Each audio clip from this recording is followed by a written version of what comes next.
What's going on, guys? In this video, we're going to take a look at the Dragons vs. Titans, map number 1 from their game in the Stage 4 Week 1 Overwatch League season. And we're going to take a quick look at the compositions here before we start. So let's speed it up, just make sure everyone's out of spawn. Okay, so Dragons going to go with Farah and McCree, which is interesting. I think this composition is has been used. This DPS composition has been used on Lijiang Tower before, so there's nothing really new there. Just with the meta being so focused on Hanzo and Mei, as we've seen, interesting they're not going to go with that. But what's more interesting is they're going to have Gamsu on the Reinhardt, which you definitely have not seen. Reinhardt in a pretty weak state compared to Orisa right now. And it'll be interesting to see how they use that. They use the Reinhardt here. So, as we all know, Reinhardt has a continuous shield, so his movement from one place to another, he can keep his shield as he moves, whereas Orisa can only go in discrete steps. So that's the advantage, if there is one, for Reinhardt over Orisa. But Orisa's pretty powerful right now, so you're going to lose out on Hull Hook, but it's not going to matter because Envy's going to be playing on the Diva anyway. So we'll see how that plays out between the tanks for the Dragons. Then you got Izzyaki, the new addition, playing the Moira. And then Koma playing the Mercy. Mercy probably going to be paired with Ding, and Moira just a hard dive target in case Titans run dive. But they're not going to be running dive. They're going to be running the Hanzo and Mei, which we have so commonly seen from the first two games of the stage. And Haxel is going to be playing the Mei, but it's not going to be really necessary because they don't have on the Dragons a Orisa Hog. But of course, Titans don't know that coming out of spawn. Bumper and Janu are going to be playing on the Orisa Hog themselves, and actually Haxel can help out with the Orisa Hog with the halt hooks, because if someone gets out and Hog isn't able to one-shot, you can always put that wall up and trap them, and then finish them off there. Twilight going to be on the Ana. Ana super powerful right now with the antis and Nano Boost. Her Nano Boost target is could really be any of these guys. I think Hansel's probably the most common Nano target, because if you have the storm arrows, you can two-shot if you're nanoed, whereas if you don't have the nano boost, it's just 140 damage body shots. If you have the nano boost, of course, it would be 105 plus 105, because 70 damage, 70 times 1.5 is 105, and yeah, math. Okay, Slime going to be on the Baptiste, and we've seen a lot of Baptiste so far in stage 1. So those are your compositions. Let's see how it plays out. Alright, so let's do it from the perspective of Ding, why not? So just a lot of shield pressure here from the Dragons. Missed hook there from Janu. Gamsu going to get a really aggressive take control of the point here, so the control point going to go to Dragons before it unlocks. And Titans are okay with that. They're going to go and transition over to the high ground up the stairs. And you're going to see a mistake here. And this team fight is pretty much lost with Gamsu. Just gets caught slamming his hammer around, not really having his shield up. And he's going to get fucked by Janu. So yeah, that's totally on Gamsu making a mental error. And really nothing more than that. The rest of the team is going to be without a shield. And you're going to see from the back, Janu's going to go for this flank hook. Misses it actually, but the halt comes in. Now it's going to make an easy shot for him and another one to clean up. Easy trajectory is a falling target. Is coming down from the air, so no problem there. Janu getting that right click, and from here it's just going to be clean up. So, hey, that one's on you, Mr. Gamsu. Still swinging that hammer.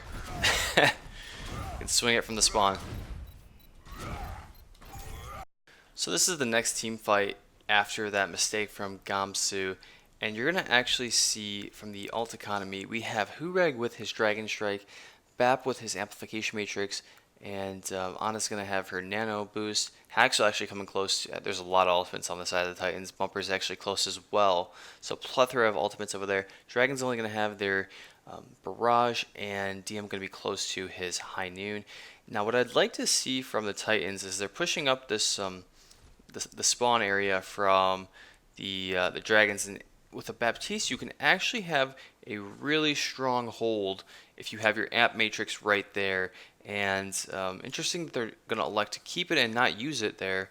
and just buy that extra time, maybe get another pick. They're gonna, you know what? It's actually not a bad idea now that I think about it, because you want, as a defenders, you want to allow as much time to pass before you invest resources into the fight. So if you use the amplification matrix early, that just, what does it do? Buys you 10 seconds. When right now the dragons are pretty much buying time for you already. So no, I'm backtracking on what I initially thought, but I'm not going to backtrack on my criticism right here for Envy. So if we swap over to Envy and we watch this, a terrible use of defense matrix, just uses it with the shield is already up.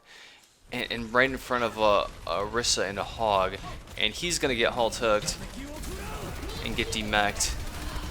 Izayaki gonna go down to the Dragon Strike as well, and yeah, just very, very, very poor defense matrix usage there from Envy, and could have well prevented his death. Diana was rezzed by Coma, but Envy's dead right now, and that's gonna lead to Gamsu dying, and so yeah, poor usage of defense matrix there from Envy.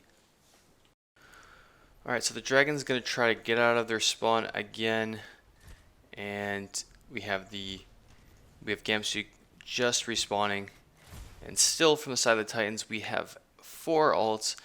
Slime still has the amplification matrix, and they're going to elect not to use it on the choke again. Twilight has his nano boost, Bumper has his bongo, and then Haxel has his blizzard. Dragons have Barrage, and they're becoming close to Valkyrie. And so right now you see 4 players right now in the spawn of the Dragons, but there's 2 that are going to contest point and actually create space by going to contest the point. Now it gets the attention of the Titans. Titan's going to fall back, and that opens up the space for the Dragons to get out of their spawn. So no pressure from the Titans this time on the guys coming out of spawn, so that's a benefit of running the Pharah on Lijiang here. Bongo comes out from Bumper, and you're gonna see Bumper does a good job of staying in front of the Bongo for the most part, helping protect it. It's a good Bongo too. Yeah, actually, it could be better. It could be placed a little bit further back, but also you have Ding right there on the left, so it's a decent spot for the Bongo. I can't really think of many more better spots in this little corner right here. Perhaps a little bit more to the left, but that's just super nitpicky. And the Bongo has full reach to his teammates, so I think this is overall a good Bongo by Bumper. This is I'm not too big of a fan of the shield here.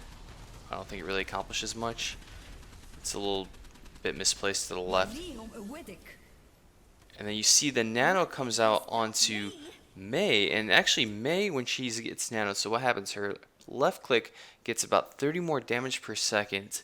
It's not going to speed up her freezing at all, but she becomes a lot harder to kill. She already has that 250 HP pool. She also has her block whenever she needs to use it, and that 50% damage reduction is going to help a lot, so she can get a lot more aggressive, and you see that right here. But look at the huge play from Izayaki here to land this sleep, and what that's going to do is cause Bumper to get super defensive and push up here, and that puts him out of position. The rest of the team is up here on the high ground, and I'd like to see Janu so he's kind of like staying with his healers in Hanzo, but right now his main tank's getting aggressive and probably needs his help, and he's still back or on the right, not really doing much, just kind of sitting back there and not really providing much value. So I think Janu could be providing more value in this fight. We see the nano boost comes on to Ding, and immediately alarm should ring that Ding's going to look for a barrage here. So amplification matrix comes out, and you can see Envy actually going up to Ding, getting ready to DM for him when he ults, but it's actually not going to be the case. Ding's going to push in, and he's going to get this kill. Baptiste uses Immortality Field, and so if we swap over to him, you can see his Immortality Field is on an 8-second cooldown, and he saw, if we go back a little bit here, he actually saw that Ding was coming towards him. There's really nothing he could do. So let's look at this use of Immortality Field and decide whether it was a good use or not. So he uses it right now, so when the halt comes in, And generally using it on a halt's not a bad idea because halts can result in picks often. So even though they don't have a hog, using it when that actually makes it more of a reason to use it, because if they have a hog, then someone's going to get pulled, and you don't really need to use the immortality field because the person who gets pulled is going to die away from the immortality field unless you throw it at the hog. But if you just throw it down when they don't have a hog, it's actually not an awful play because you're much more likely to have people shoot at you when you get halted as opposed to a hook from a hog. So not a terrible use of immortality field there. It's a little bit preemptive and actually almost able to get the kill onto Ding. So right now he doesn't have immortality field. Puts Amp down. This is a nice spot for Amp. Immediately so you see how the dragons when the amplification matrix comes up, they go up into the air and avoid it. That's a very smart play from Envy, from Koma, and from Ding to do that. And just gonna fall on top and behind the amplification matrix and get this pick. So he at least trades, gets hooked out of the air from Janu. So that's a good play by Janu. But look at Izayaki. Izayaki going right behind Janu on the flank and getting that sleep dart. Not really a flank, but gets the sleep dart onto Janu. And that's huge. And look at this bongo placement from Gamsu. It was actually able to reach up to, you can see, but it was able to reach up to Envy and to Ding while they were in the air as well. So good bongo there from Gamsu. And just the sleep dart from Izayaki on Mei really opened things up. It forced Bumper to get into a awkward position, and it allowed them to it allowed the Dragons to take advantage of them not having a shield, and Ding was able to go on top of the healers and at least get a pick and get Twilight super low to the point where Twilight had to retreat back, and Dragons end up winning this team fight. Alright, so the Dragons actually content with giving Titans the accessibility to just come straight out of spawn, and Titans are going to go to the high ground up here, going to set up their shield, and we see from the ult economy that Envy has his bomb, and Twilight is going to be close to Nano here. Bumper going to be close to his bongo as well. So Dragons actually, arguable whether it's a good idea to just let them the Titans just kind of come out of spawn without any pressure, especially when they have 90% already. I would have liked to see them go up in pressure, but we'll see this bomb come in here, and I want you guys to see the absolute 5-head play here from Ding to boop Slime out of his immortality field into the bomb. Absolutely incredible play there from Ding. And I want to show you guys also this play from Izayaki. So Izayaki is the new addition to the team. And so after this bomb lands, so did they have? Okay, so DM had the sonic arrow, so he was able to know that the team was able to know that they were coming left. The two tanks here. So you see the anti and then the sleep. He saves DM from dying right there from the hook. And now they're going to go pressure the hog, and they're going to kill him too. So huge play from Izayaki, man. On top of his toes and ready to land that sleep dart at any time. Great play.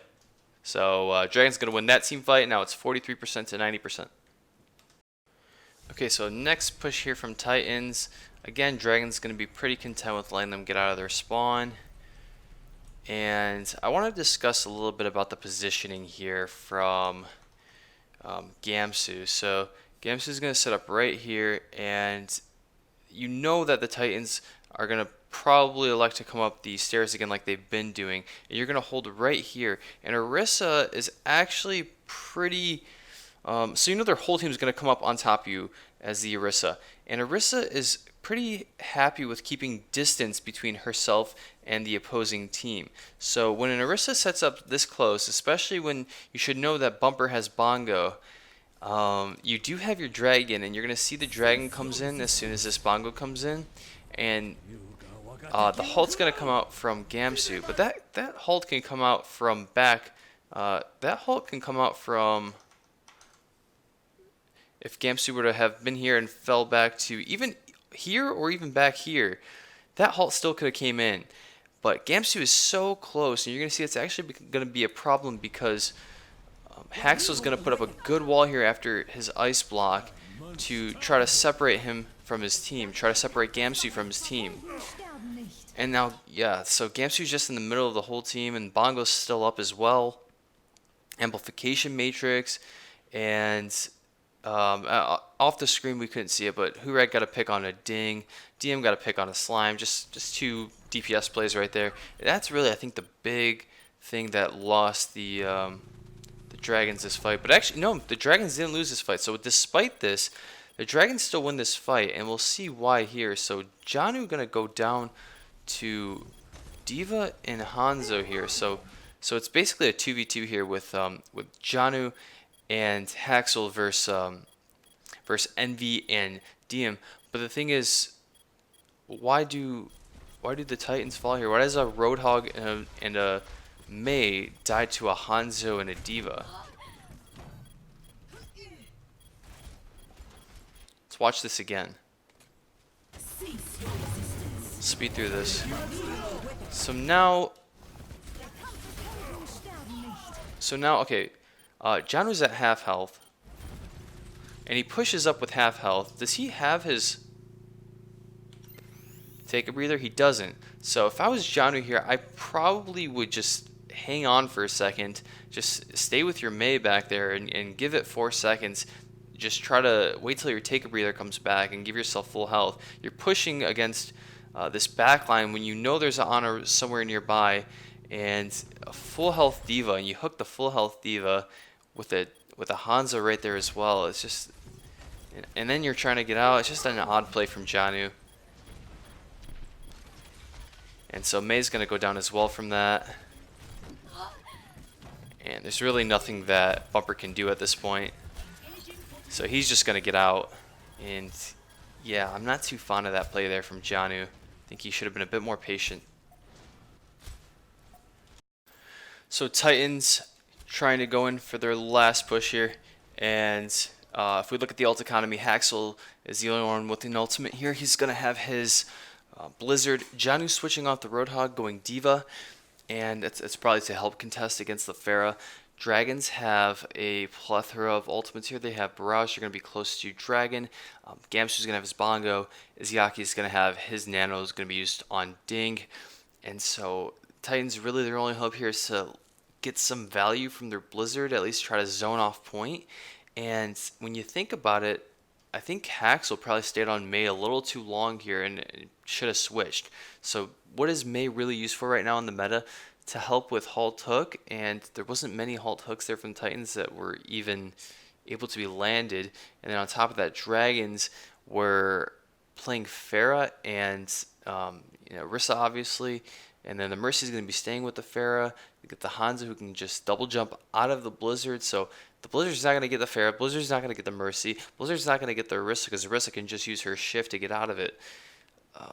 I don't like the Mei pick for as long as he was on Mei, and that was the whole round. So we'll see this Blizzard, and Titan's going to just come up the stairs here after a little bit of poke from Ding, and Ding was just bothering them the whole round. Even when Hureg was able to get the kill on him, Koma was right there to get the res off with no problem. Just poor defense against the Pharah here from the Titans. So Bongo comes down, and that Dragon is going to help with cover for that Bongo. And then Blizzard comes out here, and you see he zones the point, that's fine. Gamsu gets out of it, doesn't get anybody. It would be fine if he just used it to zone, but the thing is, if you look at the team, there's no one to follow up. Arissa's there, but Diva's all the way in the back. Ana's in the back. Lucio and McCree are here fighting against a Diva and against a baby Diva, and I would have liked to see more people push on point, at least get the Bongo. The Bongo stays up this whole fight, and Pharah was bullying them the whole game. The only time they even kill Pharah, they didn't even kill her right there. The only time they ever got Pharah was with that hook John was able to land when he was ulting. So yeah, Ding just bullied them the whole game. So there's a kill, but it's a little too late there. Ureg. Yeah, Dragons are going to take this point. Alright, so now we're on night market and we can see the compositions here. Let's take a quick look at them. And Control Shift 3. So we have Pharah again, Hanzo, and Mercy to pocket the Pharah. You're going to have Orisa Hog this time again. No, the Dragons weren't running Orisa Hog, they were running Orisa Diva. Now they're running Orisa Hog. Interesting. And then Ana's going to be what Izayaki is going to play. And the Titans, on the other hand, are going to run Orisa Hog as well, but they're going to have a Mei. And Hureg is going to play the McCree again to defend against the Pharah, which they probably are expecting Ding to run. And then Twilight going to be on the Ana, Slime going to be on the Lucio. And Lucio is going to help against protecting the Ana in case he gets pressured, but there's no dive. So Lucio just general.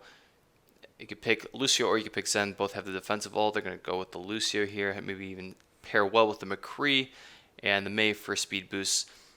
Now, and also for the tanks can help speed up the tanks. Now, what I like from the Titans here is they're going to have the McCree as the Pharah counter, and they're also going to have the Mei against the Halt Hook, and that's going to be 2 counters to what the Dragons are running. So on paper, the Titans should have the advantage, but we'll have to see how this plays out. Alright, so let's look at the rollout here. Ding going to get really aggressive on the rollout. You're going to see him come up in the air. Titan's going to elect to go left here and take the coast to the point. And you're going to see, pay attention to Twilight. So Twilight already at half health, gets his way back up though with his biotic grenade. And he's going to take that 1 second to pause and try to get a sleep dart and a shot up onto Ding. You see that? While the rest of the team is pushing in. And that's going to make him pay. So you're going to see right here, so you get the direct onto Izayaki. And then you're going to get the boop. Or no, it wasn't a direct, I'm sorry. It was still splash damage. But you're going to get the boop now to split. And then you're going to get Ding getting this next shot onto him too behind the shield. And McCree's nowhere to be found. They're kind of just expecting Twilight to stay with the team, and he just those 2 shots, the sleep dart attempt and the shot with his rifle, cost him in the end, right? That little bit of distance mattered because he was able to get the boop. Ding was able to get the boop onto him. So yeah, Twilight paying for his risk in trying to get the shot onto Ding, and now Ding on the flank. Alright, so after this pick that Ding gets on Twilight, you're going to see him on this flank here, right? And now Hureg starts to make his way back. So he gets the stun, and hits that shot. 2 body shots, but the pocket is enough to keep Ding up. And now hits that shot as well, so hits 3 shots, misses that final shot, and that final shot probably would have got him. And Ding is not afraid to apply pressure onto Hureg. And you see how smart Ding is right here, using this high ground, using the top of this building to defend himself. So not only is he getting pocketed by a Mercy, yes, but on top of that, he's able to use cover to get himself healed up and to protect himself from Hureg. So even with Hureg getting that stun and landing 3 shots, it's still not enough. And you're going to see Envy able to get the final blow there onto Hureg. So great job from Ding using cover. If you guys want to learn how to play Pharah and just study someone, study Ding, man. The way he plays Pharah, yes, he gets pocketed, but man, does he use cover well. And Dragon's going to take this one easily from the shoulders of Hureg. I mean the shoulders of Ding. Ding going to continue to apply pressure. But this stagnation that's going to happen is going to be completely the fault of Bumper, and I don't know why so many Orisas make this mistake. So right now, getting grouped up, ready to go out, no problem here. The problem arises right now. So you're going to see he walks out, and then places his shield instead of trying to place his shield from a spot of cover. And although might have, oh, I can't fucking speak English. Although he might have a slight angle when he shoots it out, and it might be a little bit curved, it's a lot safer to do that and take that marginal, that marginal cost instead of having it, flat out like you might want it. But when you just walk out like this and then place your shield, so let's go to bumper. You do this, you walk out without your shield up yet and without shooting it out, and you take all this damage. You take that body shot from Ding above you, right? And then you take more damage from the Orisa as well, and then another shot from Ding. Yeah, like, that's what's going to happen. So I hope this is a hard lesson to Bumper to start shooting his shields before he walks out of places. And I don't know why this is so common with Orisas. So now the Titan's going to elect to swap off the McCree and go dive, and they're going to swap off of the Orisa as well. So Bumper's going to go Ball, Haxel's going to go Tracer, and then Hureg's going to go Sombra. And this could work. But you're not going to have consistent damage against the Pharah. They're electing to just kind of ignore the Pharah and go for the other 4 people on the ground here. And so we'll see how this works. So Ball going to go left while the rest of the team goes right, and Ding just going to continue to annoy them. And so basically what I think the Titans thought was just, yeah, let's take the 6v4 on the ground and we can let Pharah fuck with us as a little bit and just try to get picks on the people on the ground, then deal with Pharah later. But it's not going to be what happens. So if we play, Pharah just lands a direct right onto the Tracer. And yeah, that's going to stall for a little bit. And at the same time, Ball is going to continue to go in while the rest of the team hangs out on the right. Ball and Sombra dive in. So the ante and then the hook. And then Ball tries to escape. And then he boops the Orisa. And then he goes back in. And I don't know what Bumper's doing. And the rest of the team is falling back. Just feeding. So really, the Titans just look lost here, quite frankly. And let's see how they finish this game out. Okay, so on paper, what are the Titans running? The Titans on paper are running a 3-3 dive with the Ball, the Tracer, and the Sombra, and then perhaps 4-2 if they want to add on to the D.Va, because Lucio can protect the Ana if he wants. But suppose, just for the sake of argument, this is a 3-3 dive. Worst case, 3-3 dive, right? Tracer going to be with her Ball and her Sombra on the dive. So what actually happens here? Let's look at the ult economy first for the Dragons. So they have 4 ultimates right now, moving on to 5 and maybe even 6. Both DPS ultimates, both support ultimates. That's a lot. Titans have nano boost. Let's get that out of the way. Okay, definitely Titans are at a disadvantage in terms of ult economy. They're Dragons at 70% now, and it's closing into the last fight. Let's just take this from the point of a general team fight. What actually is supposed to happen here? You're supposed to see a dive from the Sombra. In theory, you're supposed to see a dive from the Sombra. Ball follows up, and then Tracer as well, right? But instead, okay, so Nano comes onto the Ball, and you're going to see Izayaki. I mean, Izayaki just fucking insane. Always seems to land his sleeps. I mean, it's a ball, but still, it's a ball coming right at him, but still, it always lands his sleeps. Great job there from Izayaki. And they're not going to shoot him. They're going to keep him slapped as they should. But what happens? So Sombra, Hureg, is going to come from behind and get the hack onto Izayaki, okay? He's going to get this hack. Flip back over to Haxel. And watch what happens here with Haxel. So before the nano, before any of that stuff,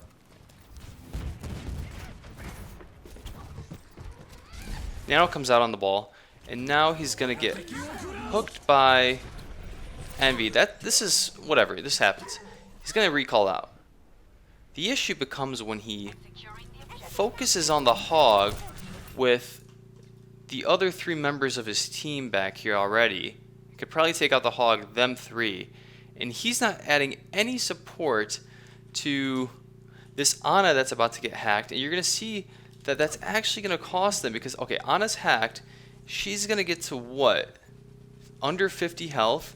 Gonna anti the ball under 25 health. Sombra and Ball both attacking her, and this is a difficult dive because there's already three people on the peel, and Tracer's back here dealing with the sleeping hog and not with her dive.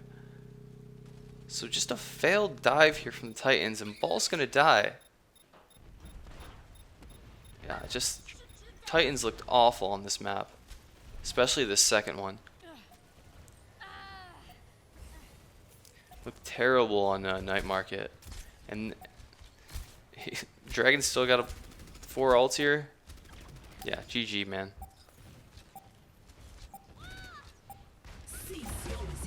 Ding, just bully them all game. And the sad thing is, so I'll play it on point here. You can watch the end of the game. The sad thing is, Titans actually had the better comp at the beginning, I think, and they had 2 stupid mistakes. They had the mistake from Twilight to stay and try to shoot the Pharah instead of going with his team left to point with the Lucio, and then you had the mistake from Bumper on his Orisa not shooting his shield out, and then they immediately switched comps. It's like the Orisa, Mei, and Hog could have worked, but they just didn't stick with it. And you know, the McCree could have worked as well. Obviously, you know, Ding's a great Pharah, but they gave it one chance, and I don't know, man. I don't know. I didn't like what the Titans were putting on display here. So Shanghai gonna take this first point. This first map. This first, what is it? What do you consider this? Map? Round? Yeah, map. I'm gonna take the first map. But there's multiple maps and control points, so it's kind of confusing, you know. They're gonna take the first map. Thanks for watching, guys.